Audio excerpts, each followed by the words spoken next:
Hi, how are you? I hope you're well. Welcome to Mel's Mindful Musings.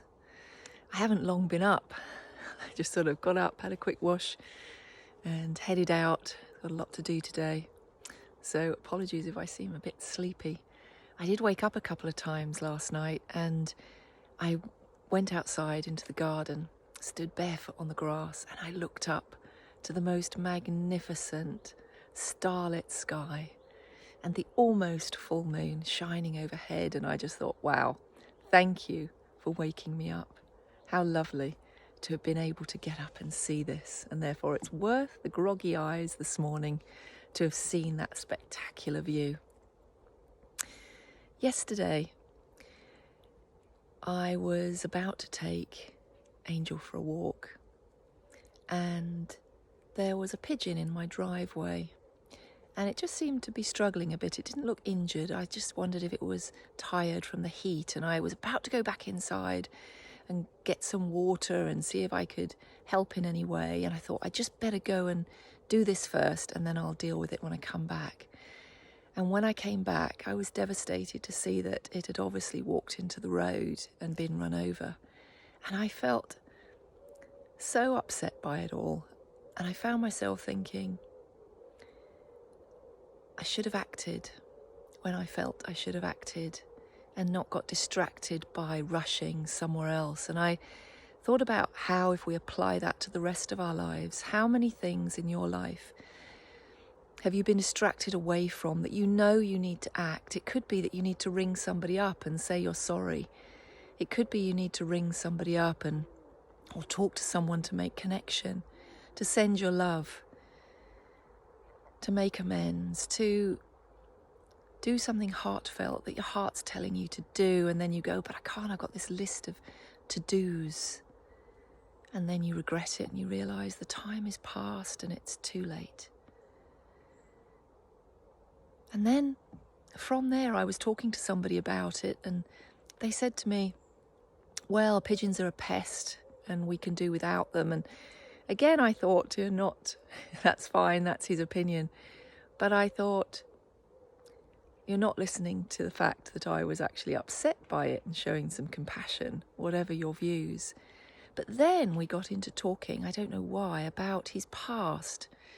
And they mentioned that when they were at school, the teacher had said to their mother, they will never amount to anything. And I immediately bought the analogy of the pigeon. And I thought, you have just whisked away saying that they are not worth it, calling them vermin. They are a creature like any other creature, a bird like other birds. They may have lots of numbers, but so do flamingos or parakeets in different countries. But we say because they've got pretty colours, they may be more lovable. And yet I said, you were thrown to one side by that system and told you won't amount to anything, and they'd ended up doing really well in their life and had an attitude of, I'll show you. And so we talked about that, and they changed their mind and said, I see totally what you mean. And so when I pulled the first inspirational card, don't waste your beautiful mind on ugly thoughts, and I thought, how often do we do that with people, with creatures, and we say they're not worth it because they are in that group over there, and therefore they are not worthy of compassion, of love. That has been something throughout history where people have pointed at a group of creatures, beings, people, and said those are not worthy of love and compassion. Don't waste your mind on ugly thoughts, because that way leads to a dark place, doesn't it?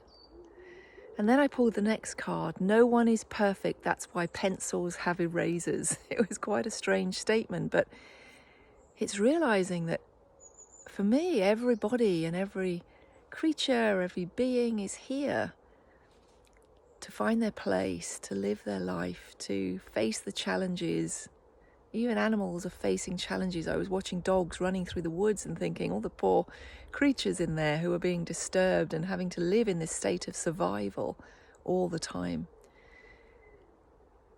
And so I just thought, if we could just start to see that nobody is perfect. We all have our challenges, and if we accept that everyone is at the exactly right place at the right time doing the right thing, wow. Do you think we'd flow more with life? And then the next card, the story just kept building. We all have ability. The difference is how we use it. And I took that for this instance to be, we all have the ability to show compassion, to show love, to show understanding. It's just whether we decide to use it or whether we let those ugly thoughts of condemnation, of judgment, of pointing the finger and saying you're not worthy, if we allow those thoughts to rule. Grow through what you go through. Grow through what you go through. Try saying that fast. If we accept that everyone is growing and doing their best, even if someone gets a bit snippy or angry with us, if we respond with then we're just doing the same, matching it with the same energy. But if we can at that moment send compassion and love, it's interesting to see what comes next. I know I feel better if I do that. It doesn't mean you don't get rattled, but if we choose not to own other people's anger and distress about where they are in the world, then maybe we can find a way for ourselves to be calmer, stay in balance, and find our way on the true path for us. So I wish you well, and I'll see you soon. Bye.